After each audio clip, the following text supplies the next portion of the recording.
क्यों गिर रहा है इंडियन रुपी? यार, रुपया इतना गिर क्यों रहा है? जब आप यूएसडी आईएनआर को 90 रुपए, 89 रुपए या 91 रुपए के आसपास जाते देखते हो, तो सबसे पहला सवाल आता है, देश की इकोनॉमी में आखिर चल क्या रहा है?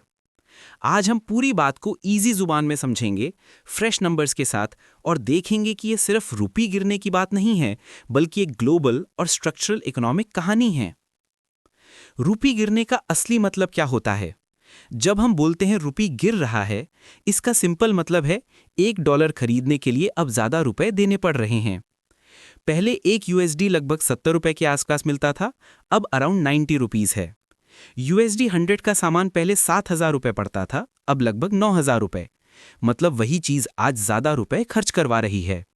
इसका सीधा असर होता है इंपोर्टेड चीजों पर, रोजमर्रा की महंगाई पर, foreign travel, foreign studies, online services, उन बिजनेसेस पर जो डॉलर में रॉ मटेरियल खरीदते हैं।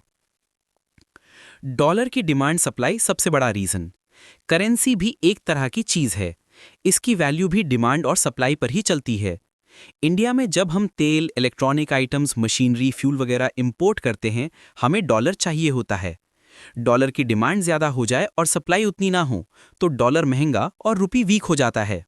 क्योंकि इंडिया बहुत सारी चीजें इंपोर्ट करता है, डॉलर की डिमांड हमेशा हाई रहती है, रुपी पर प्रेशर रहता है। तेल यानी क्रूड ऑयल और इंपोर्ट पर डिपेंडेंस। इंडिया अपना ज्यादातर क्रूड ऑयल बाहर से लाता है। अगर तेल की ग्लोबल प्राइसेस बढ़ जाएं, तो उतना ही तेल खरीदने के लिए ज्यादा डॉलर देने पड़ेंगे। पहले $1,000 का तेल 70-75 हजार रुपए पड़ता था, अब लगभग 90,000 रुपए। डॉलर की डिमांड बढ़ती है, रुपी और गिरता है। तेल महंगा, ट्रांसपोर्ट महंगा, हर चीज महंगी। सीधा असर आम आदमी पर।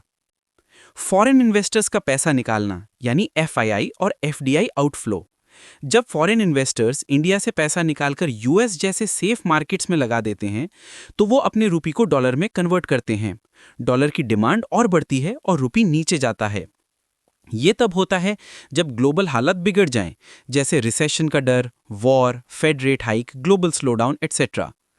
यूएस इंटरेस्ट रेट्स और स्ट्रॉन्ग डॉलर का इंपैक्ट। दुनिया का मेजर ट्रेड यूएसडी में होता है, तो यूएस की पॉलिसीज आईएनआर को डायरेक्टली इफेक्ट करती हैं। फेड अगर इंटरेस्ट रेट्स बढ़ाता है, तो लोग डॉलर एसेट्स में इन्वेस्ट करते हैं। डॉलर की वैल्यू ग्लोबल लेवल पर स्ट्रांग हो जाती है। बाकी करेंसीज जैसे कि आईएनआर उसके सामने वीक लगती हैं। इंडिया का इंटरनल ग्रोथ ठीक हो, तब भी यूएस की पॉलिसीज हमारे रुपी को हिला देती हैं। ट्रेड डेफिसिट, इंपोर्ट ज्यादा, एक्सपोर्ट कम। काफी सालों से इंडिया इंपोर्ट ज्यादा करता है और एक्सपोर्ट कम। Example, import $70 billion, export $40 billion, gap $30 billion. ये गैप भरने के लिए हमें डॉलर चाहिए। कांस्टेंट डॉलर डिमांड, रुपी पर कांस्टेंट प्रेशर। इन्फ्लेशन यानी महंगाई का इफेक्ट। अगर इंडिया में महंगाई यूएस से ज्यादा हो, तो हमारी चीजें फॉरेन बायर्स को महंगी लगती हैं, एक्सपोर्ट कम हो जाता है, डॉलर इनफ्लो कम हो जाता है, इंपोर्ट चलता रहता है। डॉलर डिमांड बढ़ती है, रुपी वीक होता है। वीक रुपी मतलब एक्सपेंसिव इंपोर्ट्स और महंगाई। एक विशियस साइकिल बन जाता है। ग्लोबल टेंशन और सेफ हेवन डॉलर। जब भी दुनिया में कोई बड़ा क्राइसिस होता है, war, supply chain issues, recession fear, investors safe currency में भागते हैं, यानी यूएसडी। इससे क्या होता है? डॉलर डिमांड बढ़ती है, डेवलपिंग करेंसीज जैसे आईएनआर गिर जाती हैं। 2025 क्यों यूएसडी अराउंड 90 रुपीज चल रहा है?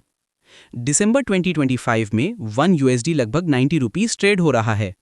रीजंस: डॉलर की worldwide heavy demand, India का continuous import pressure plus trade deficit, foreign investors का पैसा निकालना, यूएस में हाई इंटरेस्ट रेट्स, इंडिया की जीडीपी ग्रोथ अच्छी है, पर ग्लोबल फोर्सेस रुपी को नीचे ढकेल रही हैं।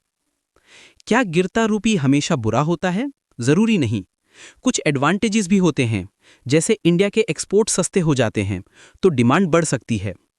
आईटी सर्विसेज, सॉफ्टवेयर, बीपीओ जो डॉलर में कमाते हैं, उनको ज्यादा रुपीज मिलते हैं। एनआरआई रेमिटेंसेस का भी फायदा होता है।